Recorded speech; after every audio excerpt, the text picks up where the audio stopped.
Bismillahirrahmanirrahim.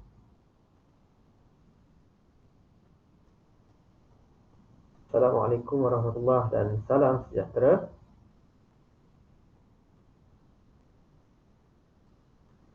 Selamat datang ke kursus CTU 554 Penghayatan Etika dan Peradaban ataupun secara ringkasnya dipanggil sebagai PEP. InsyaAllah dalam kelas pertama ini saya akan membincangkan tentang maklumat kursus dan juga sebagai pengenalan. Sebelum itu saya ucapkan tahniah dan syabas kepada pelajar kerana anda masih bersama pada semester ini. Untuk kursus CTU 554,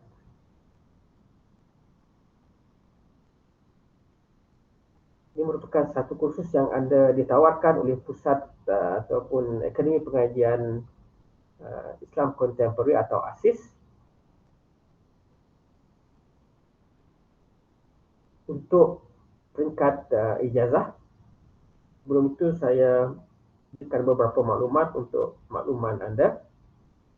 Saya merupakan pensyarah anda pada semester ini untuk subjek ini.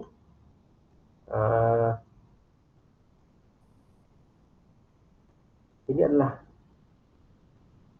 alamat ataupun maklumat bilik dan juga kontak number saya lah. Jika diperlukan untuk menghubungi, anda boleh kontak pada nombor yang berkaitan.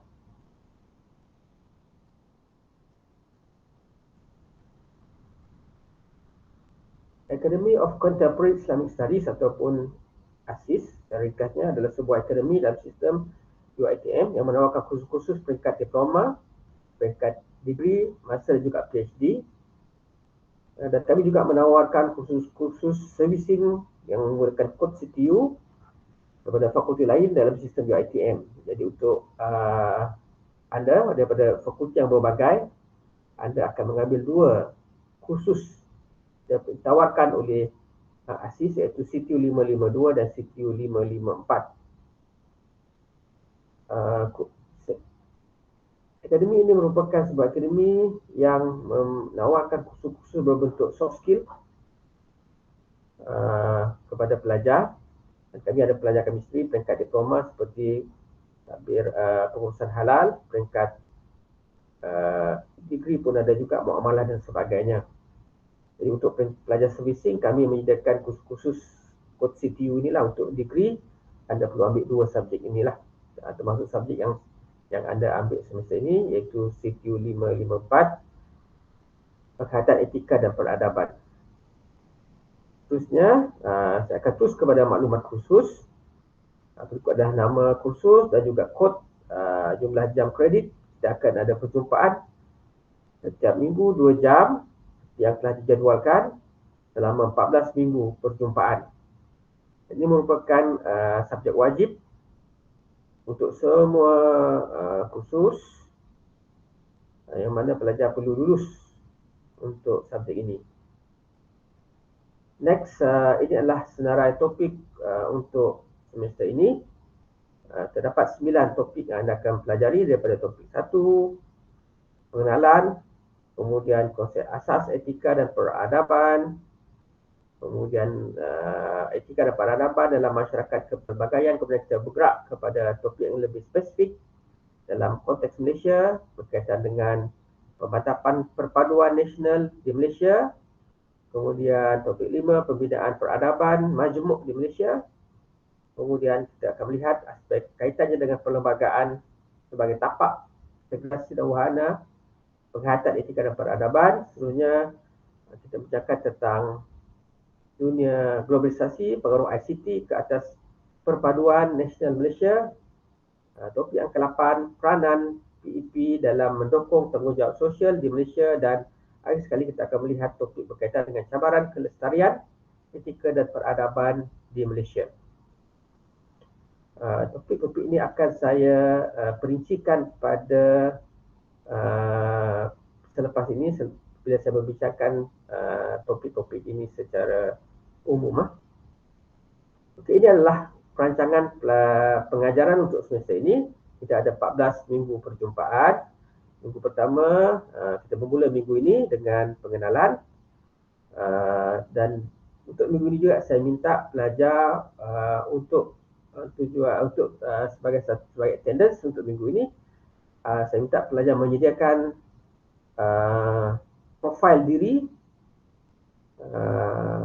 supaya saya boleh kenal anda. Oleh kerana kita tidak dapat berjumpa secara fizikal, kurang saya tahu maklumat pelajar, saya nak maklumat yang detail tentang anda dalam bentuk resume, dan perlulah diserahkan melalui Google Class nanti. Itu saya akan add anda ke dalam grup tersebut dan anda perlu serahkan sebagai kerja tugasan pertama lah untuk minggu ni. Seterusnya minggu-minggu yang akan datang kita akan bincangkan daripada topik-topik yang telah disebut tadi daripada minggu kedua sehinggalah minggu ke-10. Minggu ke-10 kita akan cuba untuk habiskan silibus kita, kemudian ada lagi tugasan yang anda perlu buat, pembentangan, kemudian kita ada 1 minggu untuk langkaji sebelum kita menduduki ujian pada minggu yang terakhir. Oleh kerana penilaian bagi kursus CTU 554 ini adalah penilaian berterusan dan tidak ada peperiksaan akhir, maka kita perlu tamatkan seluruh penilaian itu dalam tempoh 14 minggu. Okey, next. Saya terus pergi kepada penilaian kursus. Penilaian kursus bagi kursus ini adalah berbentuk penilaian sepanjang semester dan tidak ada peperiksaan akhir. Sepatutnya dinilai daripada minggu pertama sehingga minggu ke-14. Oleh kerana itu, pelajar perlulah menghadiri setiap kelas dan memberi penumpuan kepada setiap minggu kerana kita ada kerja-kerja yang anda perlu sempurnakan dan anda perlu lengkapkan sebelum tamatnya semester ini pada minggu ke-14. Jadi, strateginya berbeza dengan kursus yang ada final exam, yang mana kalau final exam anda boleh mendapat markah untuk separuhnya melalui peperiksaan akhir, tetapi untuk kursus ini tidak ada peperiksaan akhir, jadi anda kena pastikan anda hadir dan mengikuti seluruh kelas bermula daripada minggu pertama sehingga minggu ke-14. Seterusnya, okey, apakah yang akan dinilai? Terdapat 3 komponen utama penilaian bagi kursus ini. Yang pertama sekali, pelajar akan dikehendaki untuk menyiapkan satu tugasan akademik dalam bentuk berkumpulan. Kumpulannya akan ditetapkan dalam grup nanti. Saya akan bincang dalam WhatsApp ataupun dalam Telegram kita, kumpulan kita. Jumlah satu kumpulan lebih kurang beberapa 4 hingga 5 orang, mengikut kepada jumlah besarnya kelas tersebutlah. Anda kena menyiapkan tugasan tersebut mengikut tajuk tertentu dan format tertentu dan diserahkan pada masa yang ditetapkan. Markahnya ialah 30%. Okay. Setelah komponen yang kedua ialah pembentangan kertas kerja. Pembentangan kertas kerja ini anda dikehendaki membentang kertas kerja yang telah dihasilkan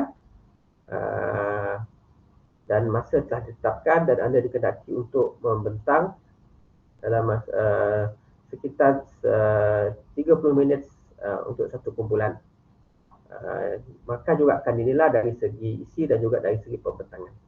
Dan markahnya ialah 30 markah, 20%, dan bakinya lagi 40% ialah dalam komponen yang ketiga, itu pentafsiran bertulis. Di mana di akhir semester dan minggu ke-14 atau ke-13 anda akan menduduki satu ujian bertulis. Format yang akan dimaklumkan pada masa akan datang. Okey. Jadi jumlah soalan adalah 100%, markah lulusnya ialah 50%.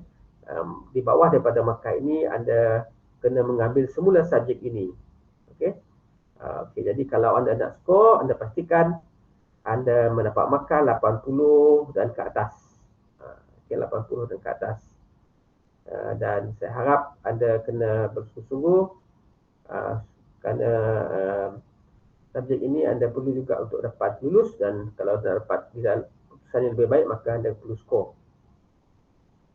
Next, okey, ini sedikit maklumat berkaitan dengan kertas kerja. Memerlukan pelajar untuk mengenal pasti isu dan masalah berkaitan silibus untuk melakukan kajian. Tajuknya akan ditetapkan kemudian. Kalau sebelum ini kami ada tugasan pelajar ini boleh dibuat secara kerja lapangan, tapi oleh disebabkan kita masih lagi di dalam ODL dan pelajar tidak dapat datang ke kampus, maka kita buat secara tugasan dalam bentuk kajian perpustakaan lah. Okey, tajuknya akan ditetapkan kemudian, format yang akan dimaklumkan juga lepas inilah. Tugasan ini secara berkumpulan, yang ini akan ditetapkan, dibincangkan dalam kumpulan nanti dalam Telegram. Jadi memerlukan dalam Telegram lah, Google Class. Tugasan ini dari segi ini penting pelajar ambil perhatian. Anda kena buat tugasan ini seberapa segera yang boleh, minggu pertama, minggu kedua dah bermula, kerana anda perlu menghantar pada minggu ke-9. Anda ada masa yang mencukupi, dengan syarat anda tidak menangguh-nangguhkan kerja anda. Okay, buat lebih awal supaya anda tidak tertekan, stres kan. Jadi buat saya bagi masa yang mencukupi lebih kurang 2 bulan untuk anda menyiapkan tugasan ini. Next, format penulisan. Format ini perlulah mempunyai pengenalan dan huraian, kesimpulan kajian, kemudian mempunyai bibliografi, bahan rujukan dan lampiran jika ada. Kemudian ada pendahuluan, ada objektif kajian, dan perlulah isi-isi dan huraian yang menjawab segala objektif yang telah ditetapkan, dan analisis dan perbincangan yang relevan. Kemudian ada penutupnya juga sebagai rumusan, dan ada bibliografi dan rujukan, paling kurang minimum 5 bahan daripada sumber-sumber yang ada otentik, ada authority, dan diletakkan dalam format yang betul. Dari segi formatnya, dari segi fontnya 12, boleh guna Times New Roman ataupun Arial dengan spacing 1.5 dan jumlah muka surat sekitar 15 halaman ke 20 halaman. Okay, itu dari segi formatnya. Dari segi bahan rujukan, adalah bahan rujukan adalah sumber yang tulen, sejati dan boleh diakui sebagai sah. Kesahihan sumber rujukan saya galakkan daripada jurnal-jurnal, daripada buku, e-book, dan bukan daripada sumber-sumber yang tidak ada sumber yang ada authority, seperti Facebook dan sebagainya. Next, dari segi pembentangan, pelajar kena menyediakan pembentangan dalam bentuk rakaman video. Kita akan tengok masa nanti sama ada buat secara live ataupun tidak. Tapi anda kena menyediakan pembentangan sekitar 30 minit dengan menggunakan slideshow, dan tarikh hantar ialah pada minggu ke-8. Maknanya anda kena siapkan awal sebab kita nak sedia untuk pembentangan. Kemudian ini di antara kriteria pembentangan, dinilai dari segi susunan pembentangan, penyampaian, kreativiti, kemahiran insaniah dan juga idea dan pemikiran kritis pelajar. Seterusnya, untuk 40 markah lagi adalah melalui pentaksiran bertulis, dijalankan pada minggu 12, mungkin 12, 13 atau 14, 13 atau 14, dan formatnya akan dimaklumkan kemudian kepada pelajar lah. Okey, jadi dengan pentaksiran bertulis maka lengkaplah penilaiannya 100% sebelum berakhir semester pada minggu ke-15. Jadi kita tidak ada final exam, sebab itu anda boleh konsentrate dengan subjek-subjek lain yang ada peperiksaan akhir.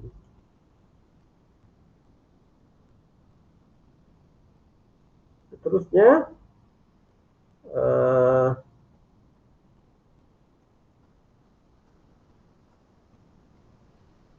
sekian saya dah tamatkan maklumat berkaitan dengan maklumat khusus. Saya terus ke saya tengok pembentangan seterusnya.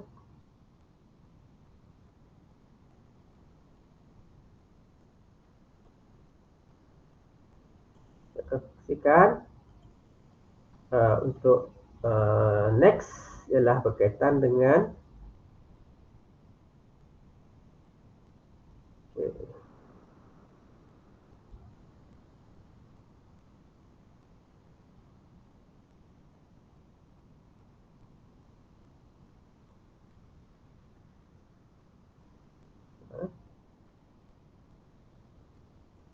maklumat khusus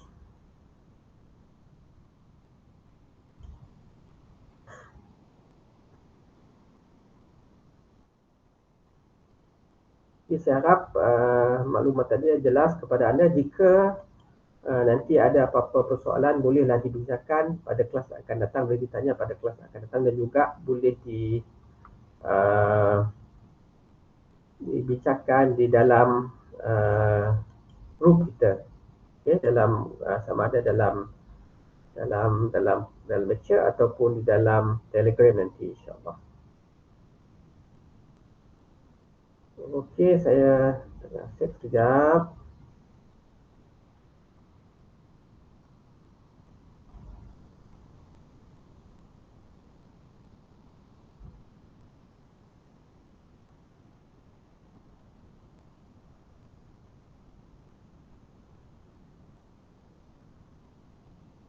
Okey, ini adalah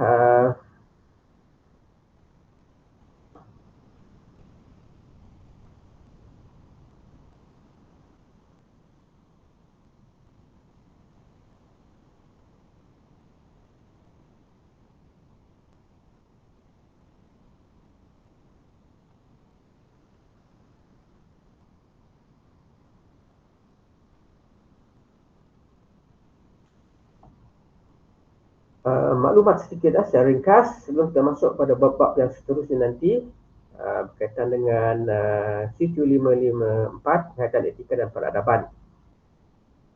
Kita akan pergi secara ringkas daripada topik ke topik untuk minggu ini sebagai pengenalan lah. Okey, ini adalah berkaitan dengan etika dan peradaban yang akan dibincangkan pada minggu yang akan datang. Okey, dari segi period ataupun masa perbincangan ialah melihat kepada pergerakan idea daripada zaman pra-kolonial. Kita akan bincangkan zaman pra-kolonial sebelum datangnya penjajah, zaman kolonial, zaman penjajahan, dan seterusnya zaman post-kolonial selepas merdeka ataupun selepas penjajahan.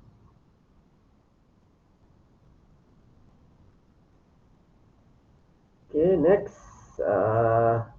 Ini adalah tajuk-tajuk seperti yang telah sebut di awal pembentangan tadi. Ada 9 topik akan kita pelajari sepanjang satu semester. Kita harap boleh tamatkan semua topik ini dalam masa yang telah ditetapkan. Okay. Kita pergi satu persatu. Topik sinopsis topik ni. Dalam topik pertama, penghayatan etika dan peradaban dalam acuan Malaysia, kita akan melihat secara umum apa dikatakan sebagai etika dan peradaban dalam sebuah masyarakat. Kita akan melihat susul masanya dari segi perkembangannya sebelum daripada zaman pra-kolonial, kolonial dan pasca kolonial. Ada setiap zaman tersebut mempunyai ciri-cirinya yang tersendiri untuk kita kaji. Dan bagaimana kita melihat gabungan kedua-duanya dalam bentuk etika dan tradisional, yang moden dan tradisional dan moden, pra-kolonial dan pasca dan kolonial, yang akhirnya tergarap, tersulap dalam acuan Malaysia pada era pasca kolonial. Penekanan kepada penghayatan itu adalah fokus kita. Mengundang kita mengupas secara terfokus terhadap idea, proses dan praktis etika dan peradaban dalam masyarakat Malaysia dahulu dan sekarang. Dan inilah yang kita katakan sebagai kekuatan kursus ini yang kita cuba garapkan dan kita sampaikan kepada pelajar daripada berbagai bidang, daripada berbagai disiplin. Mungkin ada sebahagian mungkin bertanya, kenapa saya perlu mengambil subjek ini sedangkan saya nak jadi engineer, saya nak jadi pegawai PTD, saya nak jadi lagi bidang-bidang lain seperti sains, ahli sukan dan sebagainya. Tapi kita nak lahirkan profesional yang bukan hanya mahir dalam bidang anda masing-masing, seorang engineer yang mahir, seorang engineer yang baik, tetapi dalam masa sama kita nak lahirkan seorang jurutera yang beretika dan berperadaban, seorang pegawai tabir PTD yang beretika dan berperadaban. Kita nak lahirkan seorang ahli sukan yang beretika. Kita nak lahirkan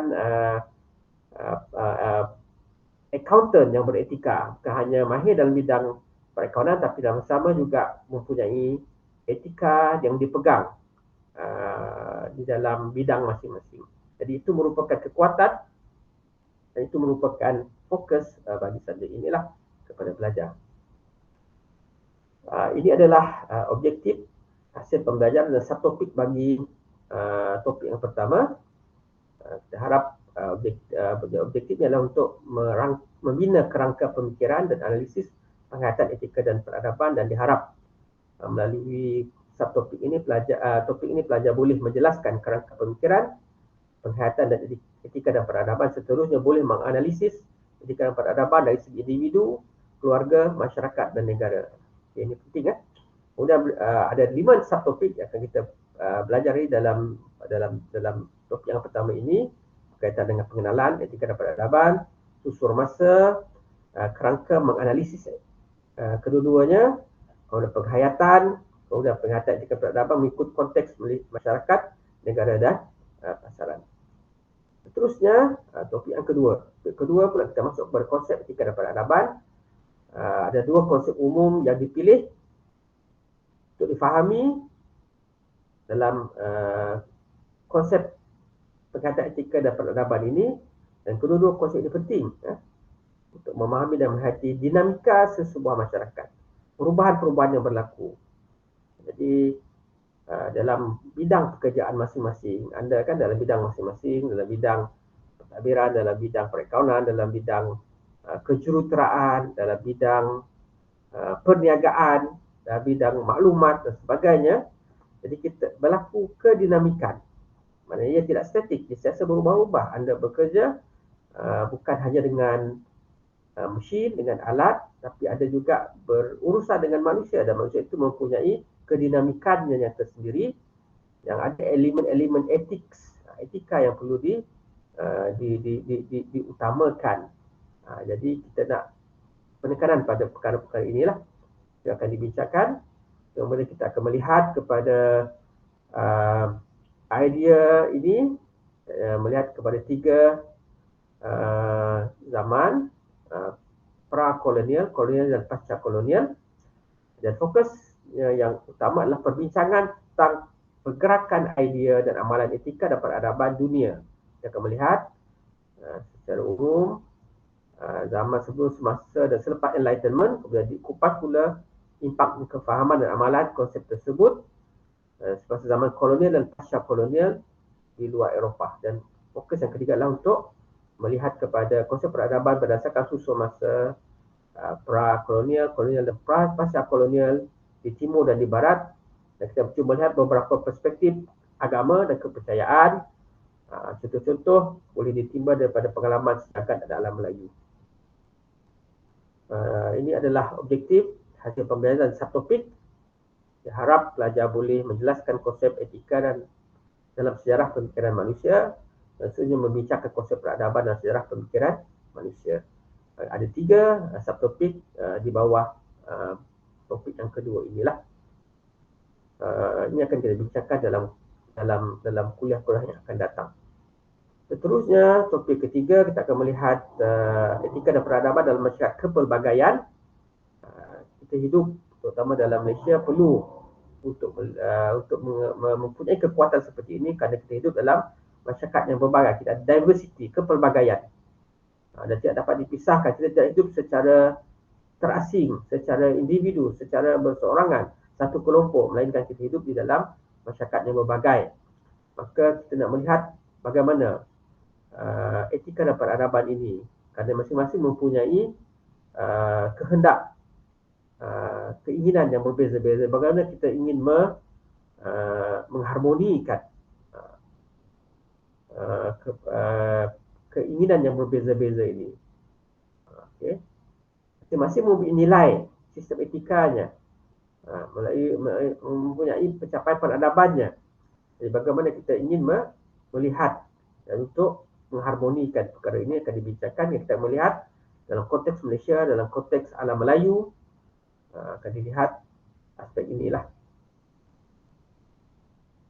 Ini adalah objektif memahami pelbagai etika dan peradaban dalam pengembangan masyarakat kepelbagaian di alam Melayu, amnya dan Malaysia khususnya.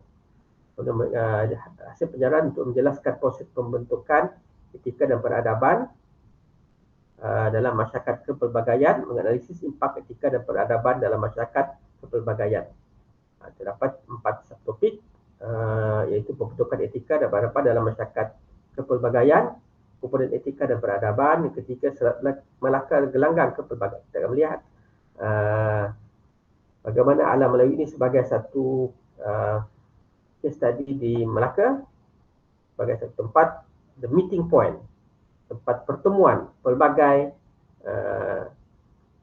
tamadun besar dunia yang penuh dengan kepelbagaian. Bagaimana ketika itu kemampuan alam Melayu untuk menjadi satu pusat kepelbagaian tamadun, peradaban dan penuh dengan keharmonian sebelum datangnya penjajah barat. Kemudian kita akan melihat warisan dan pendigitalan sejagat. Topik yang keempat, kita akan melihat, kita mula masuk dalam konteks lebih spesifik di Malaysia, pemantapan kesepaduan nasional Malaysia. Jadi kepelbagaian menimbulkan berbagai cabaran kepada sebuah masyarakat seperti Malaysia terutamanya. Setiap komuniti mempunyai etika, akar etika dan peradaban yang berbeza dan yang terjelma dalam pemikiran dan praktis kehidupan masing-masing. Namun, bagaimana kesemua perlulah hidup dalam sebuah masyarakat Malaysia berkongsi bersama, mencari titik pertemuan. Ketika terjadinya perbezaan, bagaimana kesediaan, tawar-menawar, perundingan, melakukan mediasi, kita lihat dalam kehidupan hari ini menjadi semakin penting. Apabila kehidupan semakin pesat, semakin kompleks berbanding dengan satu masa dahulu. Inilah kesepaduan nasional yang telah wujud, didukung dan mestilah terus-menerus dimantapkan dan dilaksanakan melalui 3 rangkai perpaduan yang dicapai. Kata 3 iaitu perpaduan yang diidamkan, kesepaduan yang dicapai dan penyatupaduan yang diusahakan. Di mana yang diaturkan dan disusun di dalam indeks perpaduan nasional yang diusahakan untuk memantau pemantapan kesepaduan nasional. Okay, next. Ini adalah objektif hasil pembelajaran subtopik. Kita ada 3 subtopik bawah tajuk ini. Tujuannya hasil pembelajaran untuk membincangkan proses pemantapan kesepaduan dan pelajar boleh mengaplikasikan kesepaduan dalam masyarakat Malaysia. Seterusnya, bab yang kelima akan bercakap pembinaan peradaban majmuk di Malaysia. Kita akan melihat kemajmukan gabungan dalam beberapa peradaban besar yang daripada timur, daripada barat dan disulam dengan peradaban pribumi di alam Melayu. Bagaimana ia terjadi dan macam mana kesannya, kompleksitinya, itu akan dibincangkan dalam bab inilah. Ini adalah objektifnya, memahami proses pembinaan negara bangsa. Kemudian pelajar diharap dapat membincangkan proses pemantapan kesepaduan sosial di Malaysia dan juga dapat mengaplikasikan kesepaduan sosial dalam masyarakat Malaysia. Kita debat subtopik, iaitu pertama sejarah sosial pengaruh peradaban dalam peradaban pembinaan negara bangsa, konsep negara bangsa, negara dan konsep bangsa, konsep dan pembentukan negara bangsa dan acuan Malaysia dan kepelbagaian idea bangsa idaman dan perbahasannya. Untuk bab topik yang ke-6 pula, pelajar akan mempelajari tentang perlembagaan pula. kita kaitkan dengan perlembagaan sebagai tapak integrasi dan wahana etika dalam peradaban di Malaysia. Okay? Di sini kita bukan ingin mengkaji perlembagaan itu, kerana ini bukan subjek constitution.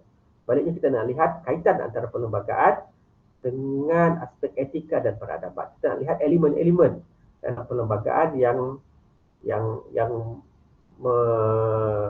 berkaitan dengan aspek etika dan peradaban. Okay?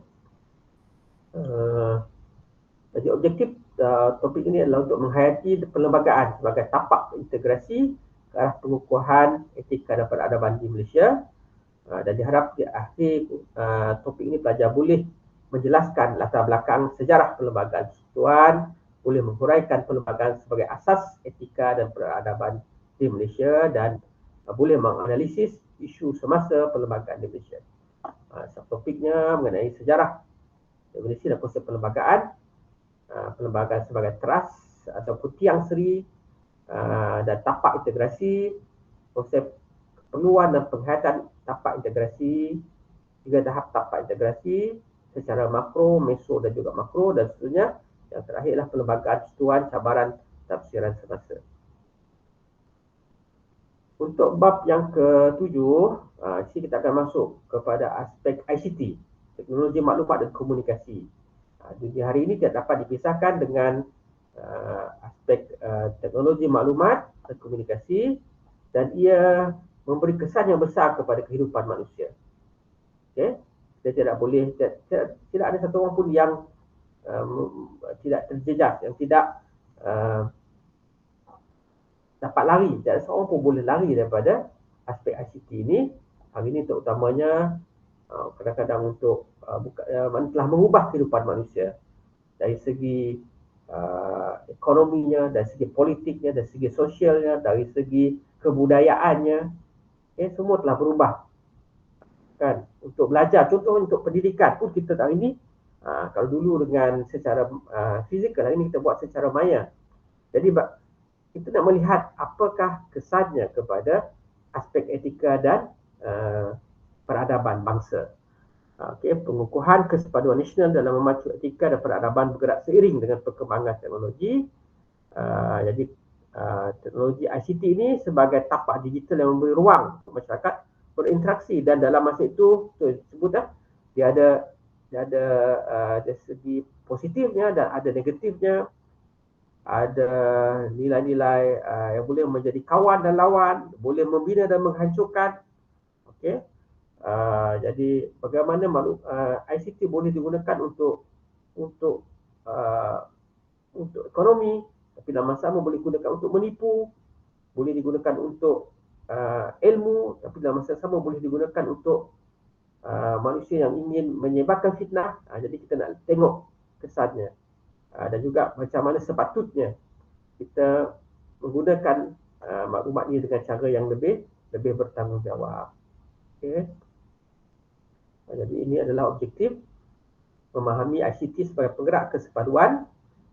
Sebenarnya supaya pelajar boleh mengurai hubungan manusia dan teknologi, membina etika dan peradaban dalam penggunaan ICT, dan juga untuk dapat boleh menganalisis isu semasa. Okey, kita akan melihat tajuk-tajuk, ada 5 tajuk berkaitan dengan subtopik di bawah ICT. Seterusnya, topik yang ke-8, kita akan melihat peranan etika dan peradaban mendukung tanggungjawab sosial di Malaysia. Realiti sosial sejagat terbagi kepada 2. Dia ada realiti yang ditentukan oleh pihak berkuasa, yang nanti kita akan kenali sebagai tarifan otoriti. Dalam masa yang sama, ada juga realiti kehidupan semasa yang tidak ditetapkan oleh pihak oleh penguasa, oleh pemerintah, tapi ia dilakukan, ia dihasilkan daripada individu, keluarga dan komuniti, yang dipanggil sebagai tarifan harian. Dan benda ini sentiasa terjalin di dalam kehidupan kita, diperlukan, dan bagaimana kita untuk melihat benda ini dalam kehidupan kita seharian. Okey, walaupun mungkin tidak ditetapkan oleh pemerintah, tetapi kita juga mempunyai tanggungjawab walaupun ia hanya melibatkan tarifan harian. Ini akan dibincangkan dalam bab ini, dalam topik yang akan datang, insya-Allah. Okey, Ini adalah objektif hasil pembelajaran dan subtopik bagi bab ini. Dan saya terus pergi kepada tajuk yang terakhir, iaitu cabaran kelestarian etika dan peradaban di Malaysia. Kelestarian etika dan peradaban sejagat sentiasa tercabar dan terkesan oleh proses hakikat sosial ini. Ini kerana perubahan dalam masyarakat berlaku dengan pantas dan sukar dikawal. Lebih-lebih lagi di zaman globalisasi, urbanisasi, yang mana kehidupan berbeza daripada 40-50 tahun yang lepas. Ini semuanya berlaku secara pantas. Kepesatan pembangunan ekonomi membawa implikasi positif dalam peningkatan pendapatan negara dan kesejahteraan hidup. Namun, satu yang kesannya, ya, ketidakseimbangan juga membawa implikasi negatif terhadap persekitaran fizikal, alam sekitar dan kesihatan masyarakat. Kalau dulu kan kita ada kehidupan tu lebih aman, lebih teratur, lebih perlahan. Tapi hari ini dengan kepantasan ini kadang-kadang menyebabkan sebagai contohnya penyakit mental itu bertambah. Kan, pelajar di peringkat sekolah pun dah belajar secara online, maklumatnya sangat pantas dan sangat banyak, sehingga kadang-kadang kita tidak mampu untuk menapis dan akhirnya memberi kesan kepada stres kepada kita. Ini semua cabaran-cabaran etika dan peradaban di Malaysia. Okey, kita akan lihat ini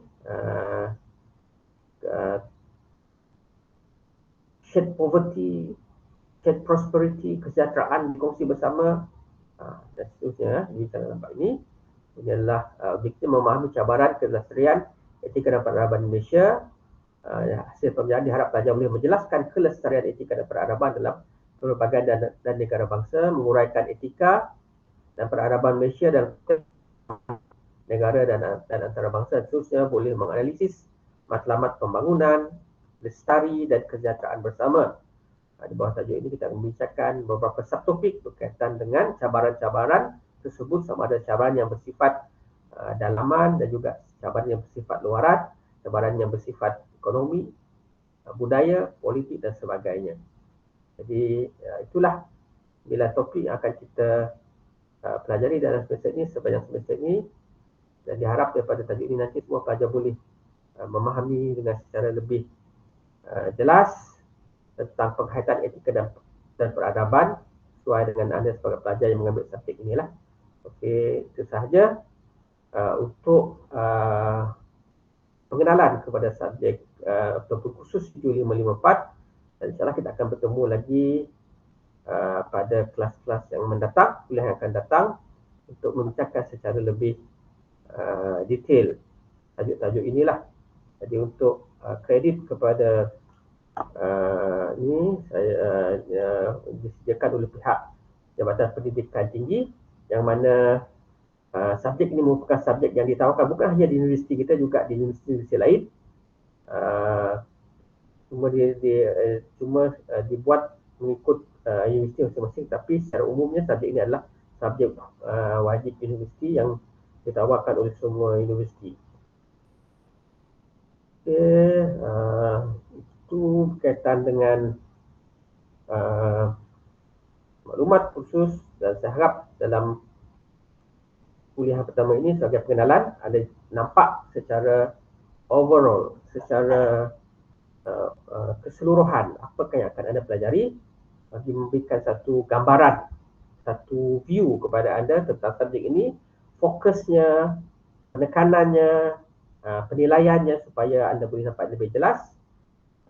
Dan jika ada sebarang soalan, bolehlah ditanya dalam kelas yang akan datang. Kita akan menggunakan, sebelum saya mengakhiri kuliah saya pada kali ini, saya ingin maklumkan bahawa kerana kita masih lagi berada di dalam ODL, pelajar belum lagi kembali ke kampus, dan subjek ini masih dijalankan secara ODL, maka kita akan gunakan beberapa platform.